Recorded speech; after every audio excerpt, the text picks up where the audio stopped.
आप सभी का स्वागत है एक बार फिर से हमारे YouTube चैनल स्पार्क क्लासेस में। जैसा कि मैंने आपको बताया था, मैं आपके साथ पॉलिटी और सामान्य हिंदी के लेक्चर के सब्जेक्ट के साथ जुड़ने जा रहा हूं। और इसी क्रम में मैंने हर सब्जेक्ट का एक एक वीडियो इस समय इस चैनल में अपलोड कर दिया है। मैं उम्मीद करता हूं कि आपने वो वीडियो देखा होगा। और उसी क्रम को आगे बढ़ाते हुए मैं अभी आपके सामने पॉलिटी का नेक्स्ट लेक्चर लेके आ रहा हूँ। और पिछले जो लेक्चर था हमारा पॉलिटी का, उसमें हमने बात की थी पॉलिटी के बेसिक कॉन्सेप्ट के बारे में, राज व्यवस्था के बेसिक कॉन्सेप्ट के बारे में, जिसमें हमने सीखा था कि राज व्यवस्था किसे कहते हैं। राज करने की नीति को राज व्यवस्था कहा जाता है। उसमें हमने राज व्यवस्था का बेसिक एलिमेंट, जो फंडामेंटल यूनिट होती है, आधारभूत इकाई होती है राज्य, उसके बारे में हमने सीखा था कि उसके 4 अंग होते हैं: भूभाग, जनसंख्या, सरकार और संप्रभुता। जिसमें हमने सरकार की भूमिका, सरकार का क्या रोल होता है, इसको देखा था। और उसी आधार पर हमने सरकार के 3 कार्य देखे थे। एक तो विधि बनाना, दूसरा विधि को लागू कराना, तीसरा न्याय देना। तो इन्हीं तीनों के लिए मैंने आपको बताया था, इन तीनों कर्तव्यों को पूरा करने के लिए सरकार के 3 अंग होते हैं, जिन्हें हम बोलते हैं विधायिका, कार्यपालिका और न्यायपालिका। फिर इसके बाद हमने देखा था संप्रभुता के बारे में।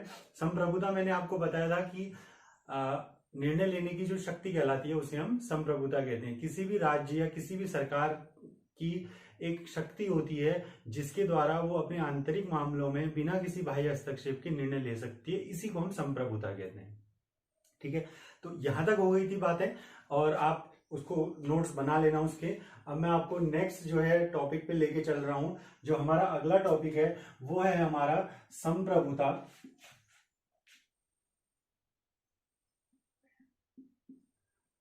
संप्रभुता के आधार पर, संप्रभुता के आधार पर राज्य या ऑब्लिक सरकार का रूप हमने देखना है। ठीक है, आगे आप अपने नोट्स में ऐड करेंगे इस टॉपिक को कि संप्रभुता के आधार पर राज्य या सरकार के कितने कितने रूप होते हैं, किस किस स्वरूपों में हम इसको देखते हैं। संप्रभुता समझ गए, एक शक्ति है, निर्णय लेने की शक्ति बिना किसी बाह्य हस्तक्षेप के। तो अगर मैं आपको बताऊं इन 3 इसके आधार पर हम राज्य या सरकार के कितने रूप हम देखते हैं, तो हमें 3 रूप देखने को इसके मिलते हैं। नंबर 1, इसको हम कहते हैं राजतंत्र। पहला राजतंत्र। दूसरा इसमें हम देखते हैं, इसको हम बोलते हैं कुलीन तंत्र।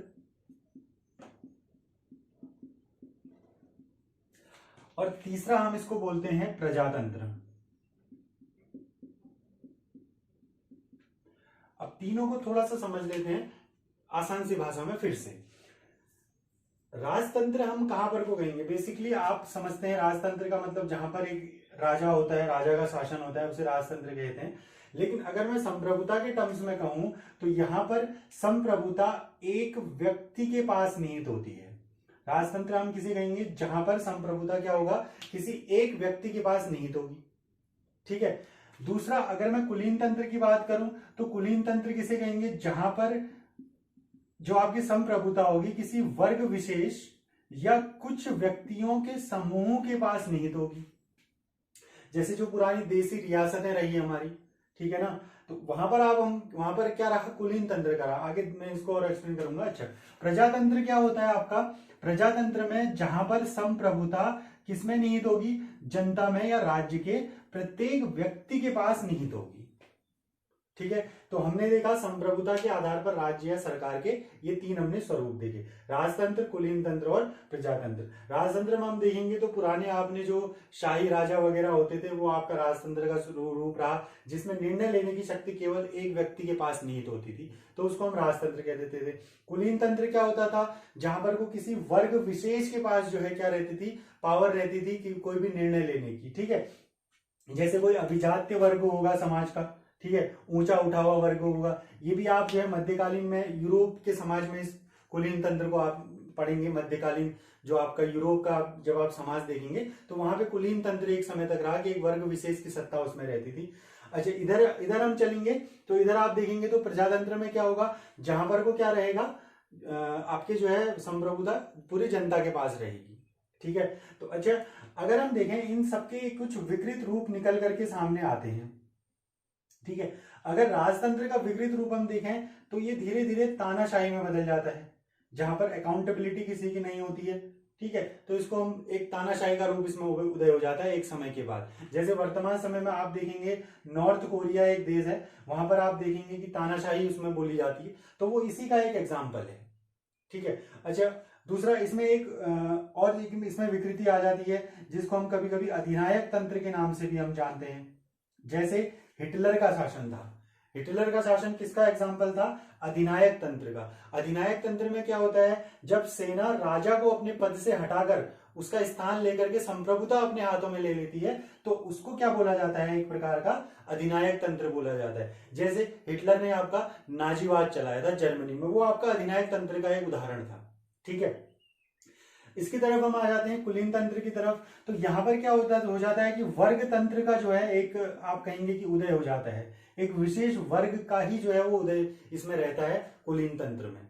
ठीक है, अब प्रजातंत्र की ओर चले जाएं तो अगर हम इसके विकृत रूप की बात करेंगे प्रजातंत्र के, तो इसको अरस्तु ने एक नाम दिया था भीड़ तंत्र। ये पूछा जाता है एग्जाम में वन लाइनर कि आपका लोकतंत्र को भीड़ तंत्र किसके द्वारा कहा गया, तो ये अरस्तु के द्वारा इसको क्या कहा गया था? भीड़ तंत्र कहा गया था कि अगर प्रजातंत्र में भी जो है नियंत्रण नहीं होगा तो उसको हम वो किस में कन्वर्ट हो जाएगा? भीड़ तंत्र में एक तरीके से कन्वर्ट हो जाएगा। ठीक है, तो ये आप हल्का सा इसका एक बार ज्ञान ले लेंगे संप्रभुता के आधार पर राज्य और सरकार के स्वरूपों का। अब देखिए, आपको इसके विषय में कुछ नहीं करना है, सिर्फ समझ लिया आपने कि राजतंत्र क्या होता है, आपका काम खत्म। कुलीन तंत्र क्या होता है आपने हल्का सा समझ लिया, अधिनायक तंत्र क्या होता है आपने समझ लिया। हमको पढ़ना है प्रजातंत्र के बारे में। ठीक है, हमने इन टॉपिक्स को छोड़ देना है, बस आप इतना इसमें यही ध्यान रखेंगे तो काफी है। बस आपका एक बेसिक कॉन्सेप्ट बनेगा इससे, और बाकी कुछ नहीं। ठीक है, दूसरा कुछ इसमें से ज्यादा पूछने के लिए भी कुछ ऐसा नहीं पूछा जाता है। हमको लेके चलना है प्रजातंत्र को, या जिसको हम लोकतंत्र हम वर्तमान में डेमोक्रेसी हम उसको कहते हैं, हम केवल डेमोक्रेसी के बारे में अध्ययन करेंगे। तो आगे मैं आपको ले चलता हूं प्रजातंत्र वाले कॉलम की तरफ कि वहां से हमने अब क्या क्या आगे को हमारे टॉपिक कैसे एक्सटेंड होते हैं। ठीक है, तो सभी लोग हेडिंग डाल देंगे फिर लोकतंत्र। अब हमने इसके बारे में ही पढ़ना है। ठीक है, जैसा कि मैंने आपको एक टर्म बता दिया इसके बारे में, अगर यह विकृत हो जाए तो इसको क्या नाम दिया गया? भीड़ तंत्र। किसके द्वारा? अरस्तु के द्वारा। अरस्तु कौन थे? यूनानी दार्शनिक थे। ठीक है, सिकंदर के गुरु ये रहे, प्लेटो के शिष्य थे। ठीक है, ये एक पूछा जाता है प्रश्न। और अरस्तु को जीव विज्ञान का जनक भी कहा जाता है और राजनीति शास्त्र का जनक भी कहा जाता है। ठीक है, और बात करें तो सिकंदर के गुरु का नाम अरस्तु, और अरस्तु के शिष्य का नाम क्या था? प्लेटो। प्लेटो के अगर गुरु का नाम पूछें, सॉरी, अरस्तु के गुरु का नाम प्लेटो और प्लेटो के गुरु का नाम सुकरात। ये एक सीरीज है, इसको आप देख लेना कि सुकरात के शिष्य थे प्लेटो, प्लेटो के शिष्य रहे अरस्तु, अरस्तु के शिष्य रहे सिकंदर। साथ ही साथ आपके जो है वन लाइनर के लिए ये पॉइंट कि राजनीति शास्त्र का जनक किसे कहा जाता है? अरस्तु। मॉडर्न पॉलिटिकल साइंस में हम देखेंगे तो मैकियावेली को। ठीक है, और अरस्तु ने लोकतंत्र को क्या कहा था? भीड़ तंत्र। और अरस्तु आपके राजतंत्र के समर्थक थे। ठीक है, उन्होंने राजतंत्र को लेकर के थोड़ा सा राजतंत्र को लेकर के ज्यादा उन्होंने उस समय महत्व वाली बात कही थी, तो उन्होंने लोकतंत्र को भीड़ तंत्र का भी नाम दिया था। ठीक है, तो अगर हम बात करें लोकतंत्र की, तो सभी को पता है कि लोकतंत्र क्या होता है? जनता का, जनता के द्वारा, जनता के लिए शासन। ये डेफिनेशन जो है किसके द्वारा दी गई थी? अब्राहम लिंकन के द्वारा। To the people, for the people, by the people. ठीक है, ये डेफिनेशन बचपन में आपको बहुत बार आपने ये पढ़ी होगी। ठीक है, अच्छा, अगर यहां से हम बात करें कि थोड़ा सा अगर हम राजनीति विज्ञान के उसमें या राजनीति शास्त्र के टर्म्स में जाएं तो हम क्या कहेंगे कि ऐसा शासन जहां पर राज्य की संप्रभुता जनता, पूरी जनता में निहित होती है, जनता राज्य के प्रत्येक व्यक्ति के पास निहित होती है, उसे हम क्या नाम दे देंगे? लोकतंत्र नाम दे देंगे। ठीक है, अरस्तु ने भीड़ तंत्र, बाकी to the people, for the people, by the people वाली डेफिनेशन आपकी अब्राहम लिंकन की रही।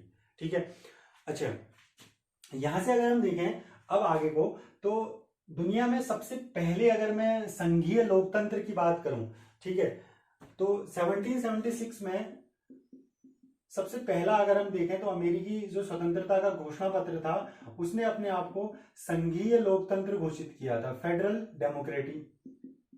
Democratic country. ठीक है, तो दुनिया का पहला संघात्मक लोकतांत्रिक देश कौन सा रहा?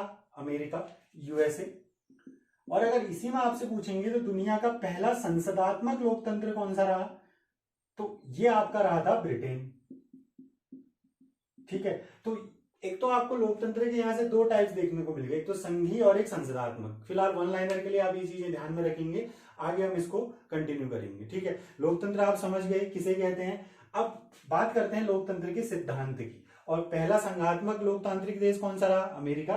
संसदात्मक लोकतांत्रिक देश कौन सा रहा, ब्रिटेन। ठीक है, इसी को हम आगे कंटिन्यू करेंगे कि संसदात्मक क्या होता है, संघात्मक क्या होती है, अध्यक्षात्मक शासन प्रणालियां क्या होती हैं, ये भी हम देखेंगे। ठीक है, तो फिलहाल अगर मैं लोकतंत्र के सिद्धांत की बात करूं, ये सब वन लाइनर में आपसे पूछे जाते हैं।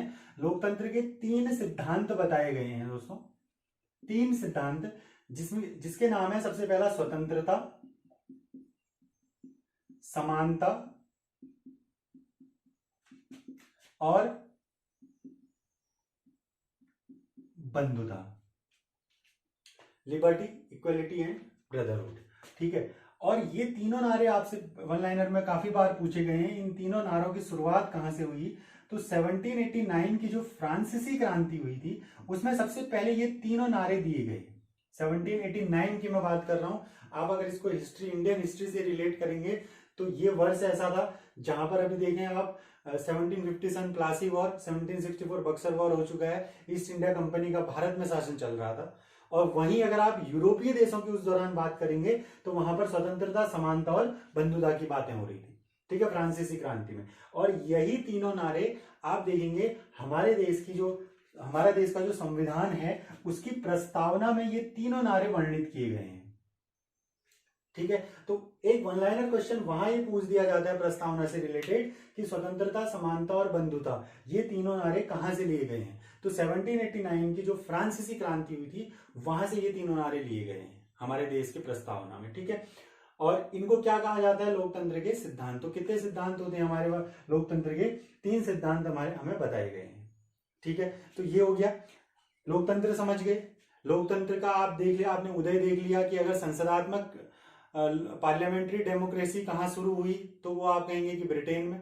और फेडरल, सबसे पहला, दुनिया का सबसे पहला लोकतांत्रिक देश अगर जिसने घोषणा पत्र के माध्यम से खुद को लोकतांत्रिक देश घोषित किया तो वो कौन सा था, अमेरिका। लेकिन कैसा था, संघीय लोकतांत्रिक देश। ठीक है, तो ये भी हम समझ गए, लोकतंत्र के हमने सिद्धांत भी समझ लिए। ठीक है, अच्छा, नेक्स्ट जो लोकतंत्र के बारे में हमने समझना है, ये कितने प्रकार का होता है। फिर से अगेन मैं यही कहूंगा कि आपके वन लाइनर यहीं से तैयार होने हैं, प्रत्यक्ष लोकतंत्र और अप्रत्यक्ष लोकतंत्र। अच्छा, आपसे कोई पूछे कि भारत में किस प्रकार का लोकतंत्र है, ठीक है, प्रत्यक्ष है या अप्रत्यक्ष है। ठीक है, आप यदि अभी जवाब नहीं दे पाएंगे तो आप इसको समझ लें, इनका इसको क्या बोला, कैसे आप इन दोनों के बीच में अंतर करेंगे तो आप पहचान पाएंगे कि हमारे यहाँ पर किस प्रकार का लोकतंत्र है भारत में। ठीक है, और अधिकांशतः कौन सा हमारे यहाँ पर को देशों में कौन सा लोकतंत्र चल रहा है। ठीक है, अगर मैं आपसे कहूं कि लोकतंत्र का शुद्ध रूप क्या है तो आप ये कहेंगे कि प्रत्यक्ष लोकतंत्र। अगर जैसे एक चीज होती है ना कि आप आदर्श, एक यौगिक के आदर्श तत्व पढ़ते हैं रसायन विज्ञान में, तो एक आदर्श अगर लोकतंत्र की हम बात करें तो वहां पर वो होता है आपका प्रत्यक्ष लोकतंत्र। ठीक है, अब देखिए, लोकतंत्र में सरकार ने क्या करना है, मैं आपको थोड़ा सा पीछे वाले लेक्चर से जोड़ता हूं। सरकार का क्या काम है, कानून बनाना। नंबर 1 काम हम ये देख लेते हैं कि कानून बनाना। कानून बनाने के लिए सरकार के पास कौन सी शक्ति है, संप्रभुता की। इस संप्रभुता को नियंत्रित करने के लिए हमारे पास एक डॉक्यूमेंट होता है जिसे हम क्या कहते हैं, संविधान कहते हैं। ठीक है, ओके। अच्छा, आपका अभी यहां से कोई इश्यू नहीं है। ठीक है, हम संप्रभुता के आधार पर तो समझ गए संप्रभुता किसमें है। अगर मैं लोकतंत्र कह रहा हूं तो संप्रभुता किसमें है, जाहिर सी बात है जनता के पास है। ठीक है, अच्छा, अब यानी जनता की भागीदारी होगी कानून बनाने में। अब डिपेंड ये करता है कि जनता की भागीदारी कैसे है, उसके आधार पर लोकतंत्र के 2 पार्ट हो जाते हैं। जनता की भागीदारी यहां पर भी होगी। जब मैंने लोकतंत्र कह दिया तो इसका मतलब क्या है, जनता की भागीदारी हो रही है। ठीक है, संप्रभुता जनता के पास है, कानून बनाने में जनता की भूमिका है। ठीक है, एक सरकार तो है ही है लेकिन भूमिका जनता की भी है। अब देखेंगे हम कि जनता की भूमिका कानून बनाने में किस प्रकार है, उसी प्रकार के अंदर छुपे हैं ये दोनों पार्ट। प्रत्यक्ष लोकतंत्र और अप्रत्यक्ष लोकतंत्र। तो प्रत्यक्ष लोकतंत्र को हम दोस्तों ऐसे समझते हैं जहां पर को जनता की कानून निर्माण में सीधी भूमिका होती है, डायरेक्ट रोल होता है जनता का। ठीक है, अब डायरेक्ट रोल कैसे, मैं आपको एग्जांपल देता हूं। सपोज करो कि जैसे पिछले वर्ष या 1-1.5 वर्ष पहले जैसे क्या हुआ था, एनआरसी का एक कानून भारत की संसद से पास हुआ था। ठीक है, प्रवासियों से संबंधित। ठीक है, तो यदि हमारे यहां पर को प्रत्यक्ष लोकतंत्र होता तो क्या होता, इस कानून को बनाने से पहले क्या होता कि हर एक व्यक्ति से पूछा जाता कि क्या ये एनआरसी का कानून है, क्या आप इसमें सहमत हैं। हर एक, जैसे वोटिंग कहा जाता है ना, वोटिंग जिसको एक ऑडियंस पोल की तरह हम देखते हैं कि एनआरसी का कानून बनेगा, क्या यहाँ की जनता से, तो इस तरीके से एक क्या होता है उसमें जनमत संग्रह होता है। क्या होता है, जनमत संग्रह, जिसको हम रेफरेंडम भी कहा जाता है, जनमत संग्रह उसको बोला जाता है, जिसमें सीधे सीधे जनता की क्या ली जाएगी, राय ली जाएगी। तो ऐसे लोकतंत्र को हम क्या कहते हैं, प्रत्यक्ष लोकतंत्र। ठीक है, अब अगर मैं इसमें बात करूं कि प्रत्यक्ष लोकतंत्र क्या पॉसिबल है, अगर आप प्रैक्टिकल ग्राउंड पे देखें तो भारत जैसे विशाल देश में सीधे सीधे लोगों की राय लेना पॉसिबल नहीं होता है। ठीक है, आप हर व्यक्ति से हर कानून बनाने में राय नहीं ले सकते हैं। प्रत्यक्ष लोकतंत्र उन देशों के लिए सुटेबल है जो आपके क्या हैं, छोटे कम जनसंख्या वाले देश हैं, वहां पर पॉसिबल है। जैसे आपने ब्रेक्जिट नाम सुना होगा, ब्रेक्जिट, जिसमें ये था कि आप जो है ब्रिटेन जो है यूरोपियन यूनियन से जो है अलग होना चाहता है। उसमें ब्रिटेन की पार्लियामेंट ने उस अलग होने के निर्णय को लेने के लिए जनता से, ब्रिटेन की जनता से पूछा था, एक रेफरेंडम कराया था। ठीक है, तो कभी कभी जैसे आप देखेंगे जो छोटे देश हैं वो किन्हीं मामलों में प्रत्यक्ष लोकतंत्र का पालन करते हैं। जैसे स्विट्जरलैंड है, वहां के कुछ प्रांतों में वर्तमान समय में प्रत्यक्ष लोकतंत्र पाया जाता है। ठीक है, लेकिन दुनिया के किसी भी देश में डायरेक्ट तौर पर या सीधे तौर पर प्रत्यक्ष लोकतंत्र अभी नहीं है, क्योंकि हर एक व्यक्ति की राय लेना कानून निर्माण में, हर एक व्यक्ति से पूछना, ये संभव नहीं है। संभव होने के कुछ कारण है। नंबर 1 कारण है उसमें जनसंख्या का अधिक होना, दूसरा कारण है शिक्षा का अभाव होना। हर एक व्यक्ति इतना शिक्षित नहीं है कि वो इन कानूनों को समझ के जो है उसमें हाँ और ना की जो है राय दे दे। यदि आपको प्रत्यक्ष लोकतंत्र करना है तो पहले आपको हर एक व्यक्ति को शिक्षित करना पड़ेगा, तब जाकर के आप कहीं ना कहीं देखेंगे कि प्रत्यक्ष लोकतंत्र आपका कहीं ना कहीं सुटेबल बैठ सकता है। ठीक है, अच्छा, थोड़ा सा इसमें से जो वन लाइनर आता है, प्रत्यक्ष लोकतंत्र के जो प्रमाण मिले हैं प्राचीन ग्रीस साम्राज्य में, यूनान में जो एथेंस ग्रीस साम्राज्य था, वहां जो है प्राचीन काल में प्रत्यक्ष लोकतंत्र के प्रमाण मिले। भारत की हम बात करें तो भारत के वैशाली गणराज्य में, जब भारत में महाजनपदों का युग आप पढ़ेंगे इतिहास में, ठीक है, महाजनपदों के युग में वैशाली गणराज्य में प्रत्यक्ष लोकतंत्र के प्रमाण मिले। ठीक है, अच्छा, प्रत्यक्ष लोकतंत्र की विशेषताएं क्या रहेंगी। नंबर 1 मैंने आपको बता दिया, जनमत संग्रह, इसकी क्या होती है, विशेषता होती है। इसके साथ साथ इसमें एक राइट टू रिकॉल का एक अधिकार भी होता है कि पुनर्वापसी का सिद्धांत, आप अपने द्वारा बनाए गए कानूनों को जनता वापस भी ले सकती है। तो ये पॉसिबल प्रैक्टिकल ग्राउंड पे नहीं है। आपने सिर्फ ये समझना है कि प्रत्यक्ष लोकतंत्र का मतलब क्या होगा, जहां पर जनता की भागीदारी तो होगी कानून निर्माण में, लेकिन कैसे होगी, सीधी भूमिका होगी, डायरेक्ट भूमिका रहेगी, संप्रभुता जनता की। अच्छा, दूसरी तरफ चलते हैं हम अप्रत्यक्ष लोकतंत्र की तरफ। अब अप्रत्यक्ष लोकतंत्र में क्या होता है कि जनता कानून निर्माण में सीधी भागीदारी न करते हुए क्या करती है, अपने प्रतिनिधि के माध्यम से क्या करती है, कानून निर्माण में सहायक होती है। अच्छा, इस अप्रत्यक्ष लोकतंत्र को प्रतिनिधात्मक प्रणाली भी कहा जाता है, रिप्रेजेंटेटिव गवर्नमेंट भी हम इसे कहते हैं। प्रतिनिधात्मक सरकार या प्रतिनिधात्मक लोकतंत्र भी हम इसे कहते हैं।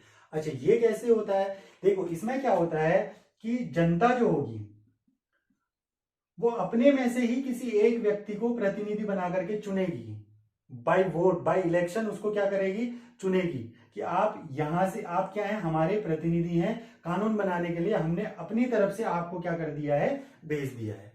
ठीक है, तो इसको हम बोलते हैं, वो हमारा क्या कहलाएगा, उसके बाद प्रतिनिधि कहलाएगा। जैसे हमारे जो सांसद हैं, जनता ही तो भेज रही है, विधायक हैं, जनता ही तो भेज रही है, तो वो हमारे क्या है, हमारे जनप्रतिनिधि, उसको हम क्या बोलते हैं, हमारे प्रतिनिधि बोलते हैं। यानी हमने उनको अपनी बात रखने के लिए क्या, बाय वोट, बाय इलेक्शन हमने उनको यहां पर भेज दिया है। ठीक है, तो जनता अप्रत्यक्ष लोकतंत्र में क्या करती है, कानून निर्माण में डायरेक्ट रूप से भागीदारी न करके कैसे करती है, इनडायरेक्टली अपने प्रतिनिधि भेज करके, अपने किसी प्रतिनिधि को भेज करके कानून निर्माण में क्या करती है, योगदान देती है, जैसे हमारे सांसद और विधायक। अच्छा, इसी में क्या होता है, एक कॉन्सेप्ट आता है, अगर आप देखें रिप्रेजेंटेटिव जो आपके पॉलिसी है या अप्रत्यक्ष जो लोकतंत्र है, इसमें एक आपका क्या रहता है कि जैसे जो लोग प्रतिनिधि बन करके आएंगे वो किसी जगह पर बैठेंगे, वहां पर कानून निर्माण होगा, ठीक है, वहां पर वो अपने विचार रखेंगे, तो उसको हम बोल देते हैं पार्लियामेंट।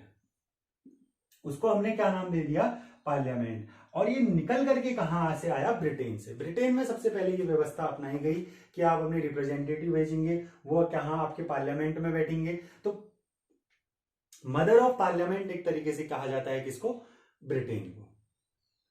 जो संसद की जननी हम जिसे कहते हैं वो ब्रिटेन को कहते हैं। अब जहां पर ये लोग बैठेंगे उसके अलग अलग देशों में अलग अलग नाम है। अब भारत में हम इसे संसद कह देते हैं, जहां पर हमारे प्रतिनिधि बैठते हैं। अच्छा, राज्यों के, हमारे राज्यों के प्रतिनिधि जहां बैठते हैं हम उसे विधानसभा कह देते हैं, विधानमंडल कह देते हैं, ठीक है, वो आप बाद में समझेंगे, वो हमारे संविधान के तहत आप समझेंगे। आप ये तो समझ गए ना कि संसद का क्या रोल है, वहां पर लोगों के द्वारा चुने गए प्रतिनिधि वहां पर जाके बैठेंगे और कानून निर्माण में वो क्या करेंगे, भाग लेंगे, ठीक है। तो मदर ऑफ पार्लियामेंट हम कहेंगे ब्रिटेन। अच्छा, जहां पर ये लोग बैठेंगे इसको अलग अलग जगहों पर अलग अलग नाम से जाना जाता है। जैसे अमेरिका में हम इसे कह देते हैं कांग्रेस, ठीक है। फिर आप देखेंगे कि हमारी संसद के 2 सदन होते हैं, लोकसभा राज्यसभा। फर्दर आप उसको आर्टिकल भी पढ़ेंगे कि किस आर्टिकल में इसका उल्लेख है। अच्छा, रूस में इसे बोला जाता है ड्यूमा, जापान में इसे बोला जाता है डाइट, ठीक है। तो विश्व के अधिकांश देशों में जहां भी लोकतंत्र है वहां पर वो क्या है, अप्रत्यक्ष लोकतंत्र आपका चल रहा है, ठीक है। और प्रतिनिधि सर मेंटकॉर्फ करके व्यक्ति थे, सर मेंटकॉर्फ, वो आपके रिप्रेजेंटेटिव गवर्नमेंट के क्या कहे जाते हैं, जनक कहे जाते हैं, ब्रिटेन के थे। 1215 में इन्होंने एक आप कहेंगे कि मैग्ना कार्टा एक तरीके से इन्होंने पास किया था रिप्रेजेंटेटिव पॉलिसीज के लिए। तो वहां से ये चला आता, मेंटकॉफ के नाम से। अप्रत्यक्ष शासन प्रणाली का जनक मेंटकॉफ को कहा जाता है। संसदात्मक प्रणाली का जनक ब्रिटेन है, ठीक है। और मदर ऑफ पार्लियामेंट हम किसे कहते हैं, ब्रिटेन कहते हैं। अच्छा, पार्लियामेंट आप समझ गए क्या होती है, विधायिका क्या होती है, जहां पर लोग अपने मेंबर को, जनता अपने प्रतिनिधि को चुन करके भेजेगी, वहां से जो है उस राज्य के संबंध में फिर वो क्या बनाएगी, कानून बनाएगी, ठीक है। तो इस हिसाब से आपको क्लियर आप कह सकते हैं कि भारत में कैसा लोकतंत्र है, अप्रत्यक्ष लोकतंत्र। अमेरिका में कैसा है, वहां भी अप्रत्यक्ष है। हर जगह जहां भी लोकतंत्र है वहां पर प्रत्यक्ष लोकतंत्र प्रैक्टिकली पॉसिबल नहीं है। बहुत बड़े देशों में, छोटे देशों में पॉसिबल है, वो भी कहां पर, जहां पर लिटरेसी रेट आपका क्या हो, बहुत अच्छा हो, ठीक है, लोग इतने जागरूक हो, अपना वो आप विधि कानून की भाषाओं को वो समझ सकें, ठीक है। अच्छा, अब मैं चलता हूं शासन संचालन की दृष्टि से लोकतंत्र के कुछ प्रकार होते हैं, ठीक है। लोकतंत्र के कुछ हम टाइप्स देखेंगे, ठीक है। नंबर 1 इसमें हम देखेंगे संसदात्मक या अध्यक्षात्मक लोकतंत्र।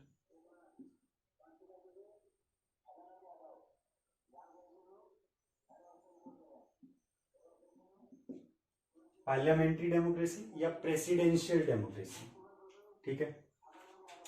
दूसरा इसमें पॉइंट ऑफ डिस्कशन होता है, पॉइंट ऑफ डिफरेंस होता है, मतलब मैं लोकतंत्र के शासन संचालन की दृष्टि से वो आपको भाग बता रहा हूं। प्रत्यक्ष अप्रत्यक्ष लोकतंत्र के प्रकार आपने देखे। अब जैसे आप देखेंगे ब्रिटेन है संसदात्मक लोकतंत्र, अमेरिका है अध्यक्षात्मक लोकतंत्र, ठीक है। वो कैसे है मैं आपको सिंपल भाषा में समझा दूंगा। फिर आप कहेंगे कि सर भारत क्या है, तो भारत है संसदात्मक लोकतंत्र। भारत की संसदात्मक व्यवस्था कहां से ली गई है, ब्रिटेन से ली गई है। हम अध्यक्षात्मक क्यों नहीं है और अमेरिका अध्यक्षात्मक क्यों है, ऐसे सवाल आपको, छोटे छोटे बेसिक सवाल आपको यहां से आपको आज इनके जवाब मिल जाएंगे, ठीक है। दूसरा इसमें पॉइंट ऑफ डिफरेंस होता है, एक होता है राजतंत्रात्मक लोकतंत्र, मोनार्कियल डेमोक्रेसी जिसको हम कहते हैं, और पॉइंट ऑफ डिफरेंस अगला होता है गणतंत्रात्मक लोकतंत्र, ठीक है। लास्ट में ये चीजें पढ़ने के बाद आपको ये समझ में आ जाएगा कि भारत को आप किस श्रेणी में रखने जा रहे हैं, रखेंगे और क्यों। राजतंत्र, जैसे ब्रिटेन, मैं एक एग्जांपल भी लेके चलूंगा। ब्रिटेन है, ब्रिटेन आपका क्या है, राजतंत्रात्मक डेमोक्रेसी में आता है, मोनार्कियल डेमोक्रेसी में आता है। अगर मैं अमेरिका की बात करूं, फ्रांस की बात करूं, ये कैसे हैं? रिपब्लिकन डेमोक्रेटिक देश हैं, ठीक है। और भारत कैसा है? भारत भी कैसा है? गणतंत्रात्मक देश है। भारत की गणतंत्रात्मक व्यवस्था कहां से ली गई? एक नंबर का प्रश्न यहां से भी आता है, ये फ्रांस से ली गई।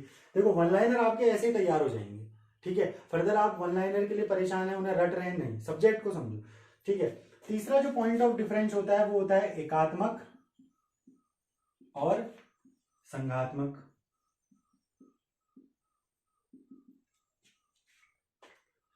अगर मैं प्रॉपर एकात्मक देश का एक उदाहरण दूं, जो एकात्मक डेमोक्रेसी का उदाहरण दूं, तो वो ब्रिटेन है।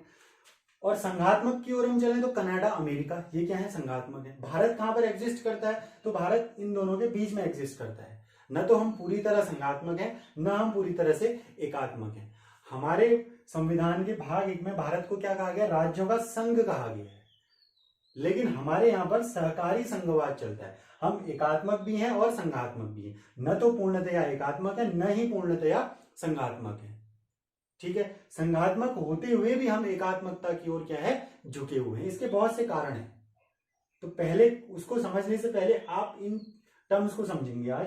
संसदात्मक क्या है, अध्यक्षात्मक क्या है, सबसे पहले इसको समझते हैं, उसके बाद राजतंत्रात्मक और गणतंत्रात्मक और ये इनको समझेंगे। तो संसदात्मक प्रणाली का सिंपल सा मीनिंग होता है, इसको हम मंत्रिमंडलीय व्यवस्था भी कहते हैं,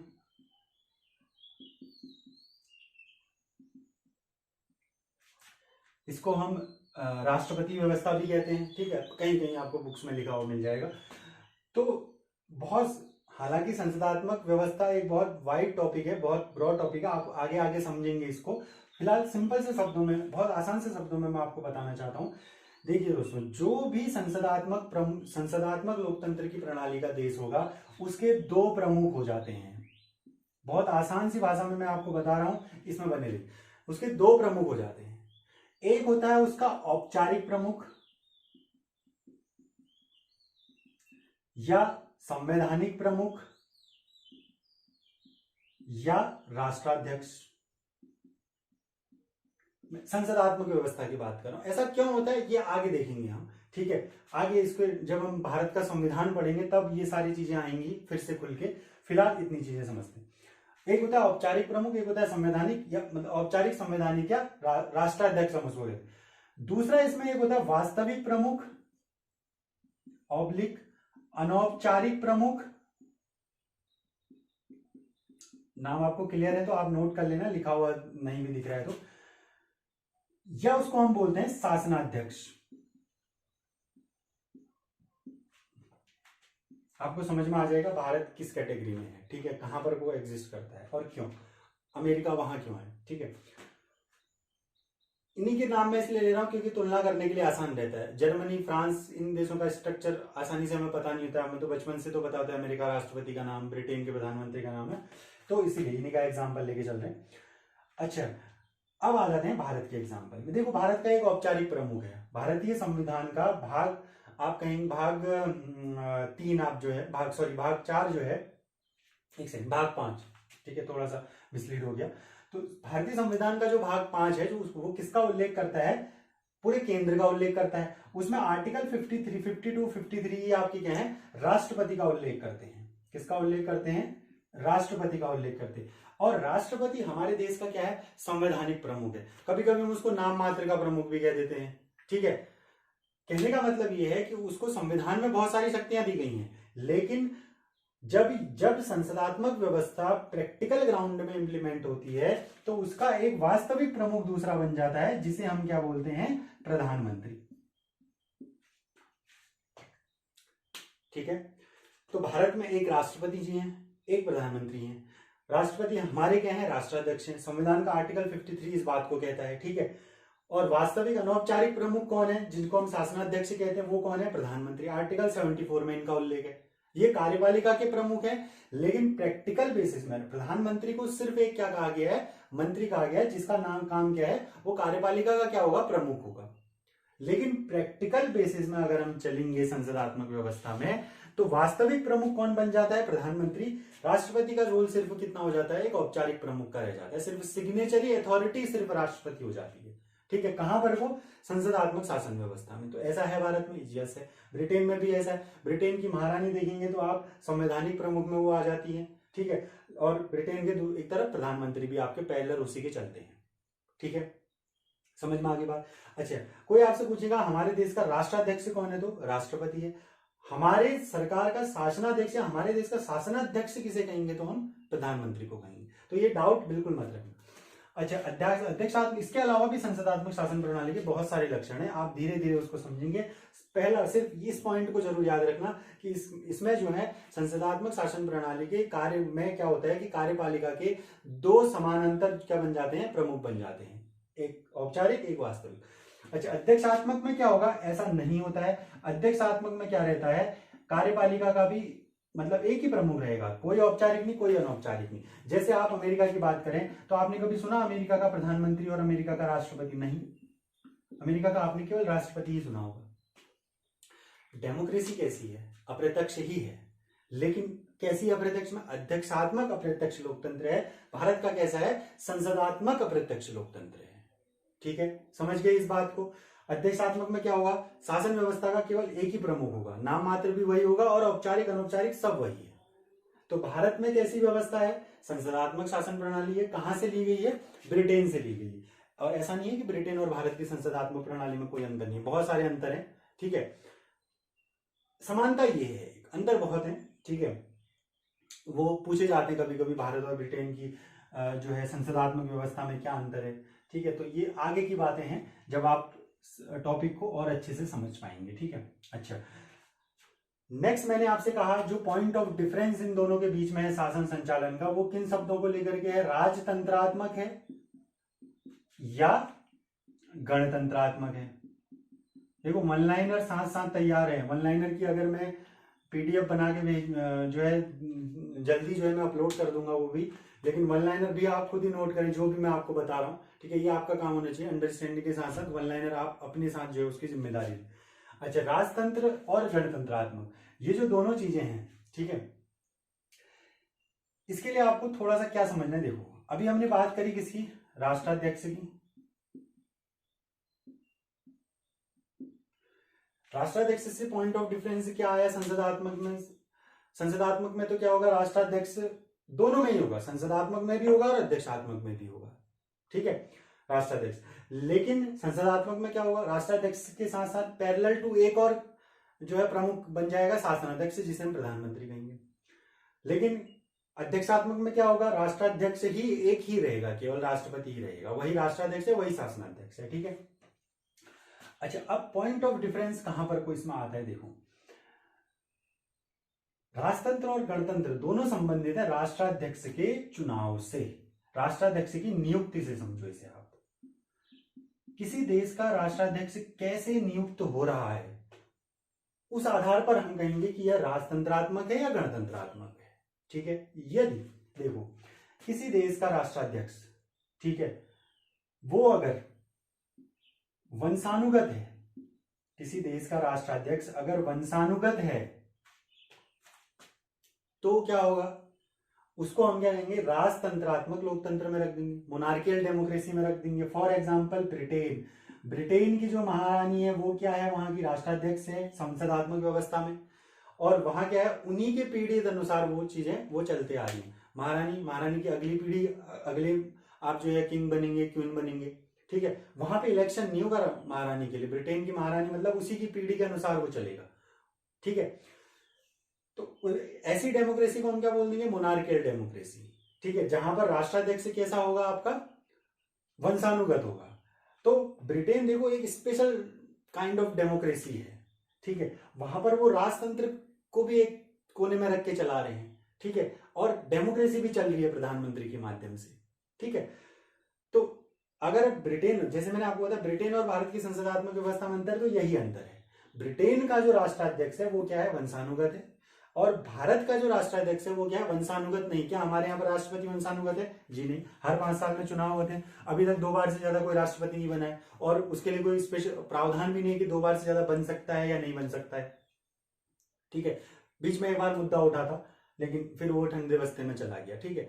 अधिकतम हम 2 बार कहते हैं, ठीक है, संविधान में नहीं लिखा है कि अधिकतम 2 बार बनेगा, ठीक है, वो इसलिए कि अभी तक केवल एक ही बार ऐसा हुआ है कि कोई व्यक्ति 2 बार राष्ट्रपति बना है, तो हमने उसको एक प्रथा बना दिया है और इसी को हमने कॉन्स्टिट्यूशन में मान लिया।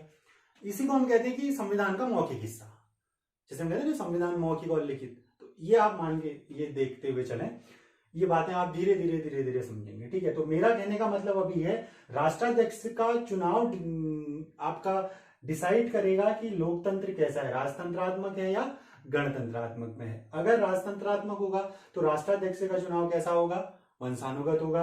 यदि वो आपका क्या है, वंशानुगत ना होके निर्वाचित होगा, चुनाव होकर के आएगा, निर्वाचित होगा। हालांकि निर्वाचन की पद्धति देशों में अलग अलग हो सकती है। अमेरिका के राष्ट्रपति की निर्वाचन की पद्धति अलग है, हमारे देश के राष्ट्रपति की निर्वाचन की पद्धति अलग है, जर्मनी के चांसलर की निर्वाचन की पद्धति अलग है। पद्धति अलग अलग हो सकती है, लेकिन कॉमन पॉइंट क्या है कि वो कैसा होना चाहिए, आपका निर्वाचित होना चाहिए। यदि वो निर्वाचित है तो वो कैसा है, गणतंत्रात्मक व्यवस्था में शामिल होगा। तो भारत की गणतंत्रात्मक व्यवस्था कहां से ली गई है, फ्रांस से। संसदात्मक कहां से ली गई है, ब्रिटेन से। अभी तक भारत के बारे में आपको क्या क्या पता चला, लोकतांत्रिक है, अप्रत्यक्ष लोकतंत्र है। अप्रत्यक्ष लोकतंत्र में भी कैसा अप्रत्यक्ष है, संसदात्मक अप्रत्यक्ष लोकतंत्र है। और कैसा है, गणतंत्रात्मक। हमारे प्रस्तावना में भी ये कहा गया।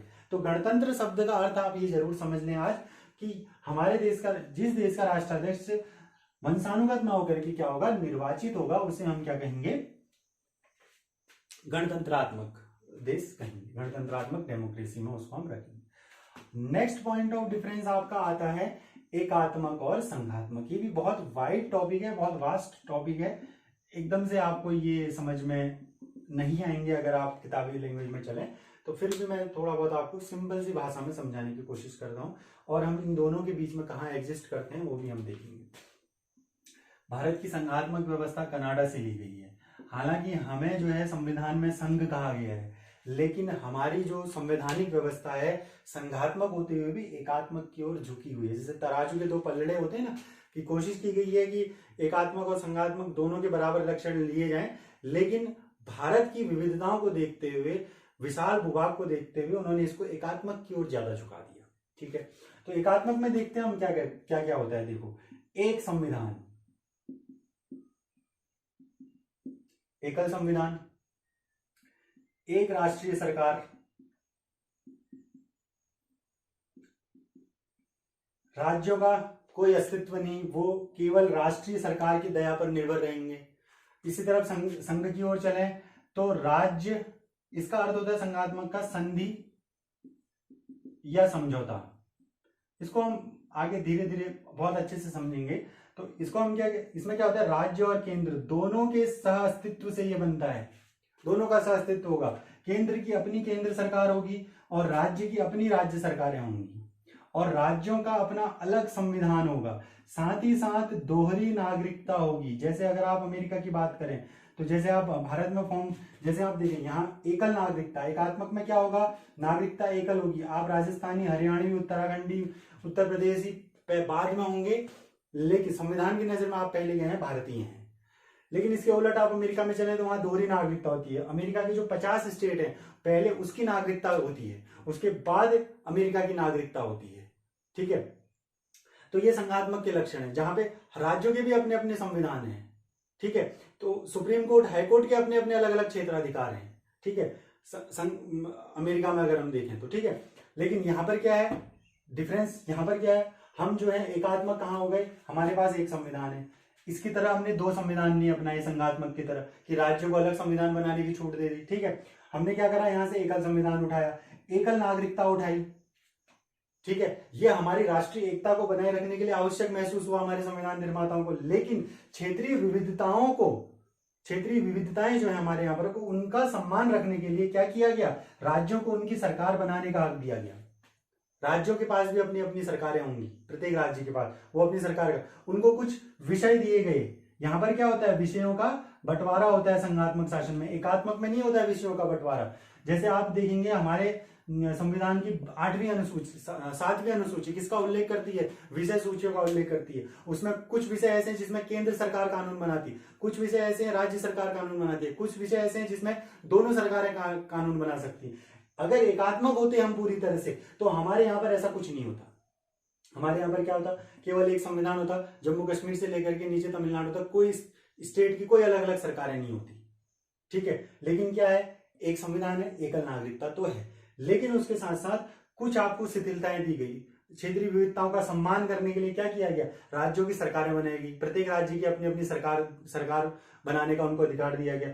उनको उनके लिए विषय सूचियां बनाएगी, अलग संविधान का उनको जो है अधिकार नहीं दिया, लेकिन क्या किया गया, विषयों का बंटवारा किया गया कि आप इन इन विषयों पर कानून बनाएंगे। साथ ही साथ दोहरी नागरिकता नहीं दी गई। तो हम क्या है, भारत क्या है, न तो पूर्णतया एकात्मक है, न ही पूर्णतया क्या है, संघात्मक है। हालांकि भारत को संविधान में संघ कहा गया, राज्यों का एक क्या कहा गया है, संघ कहा गया है, ठीक है। तो इतनी बातों से आपको जो भी चीजें समझ में आई हैं, आप उसको नोट डाउन करें, नोट्स प्रॉपर बनाएं। इसके बाद के आपके अगले लेक्चर में हम पढ़ेंगे संविधान के बारे में कि संविधान क्या होता है। इतनी चीजें आप समझ गए, ठीक है। तो बहुत अच्छा है, आप वीडियो लेक्चर को पूरा देखें। जो भी आपको कोई पॉइंट ऑफ डाउट हो तो आप जो है कमेंट सेक्शन में जाकर के कमेंट भी कर सकते हैं, और साथ ही साथ नेक्स्ट लेक्चर के लिए आप तैयार रहेंगे जो होगा हमारा संविधान के विषय में। तो अभी के लिए धन्यवाद।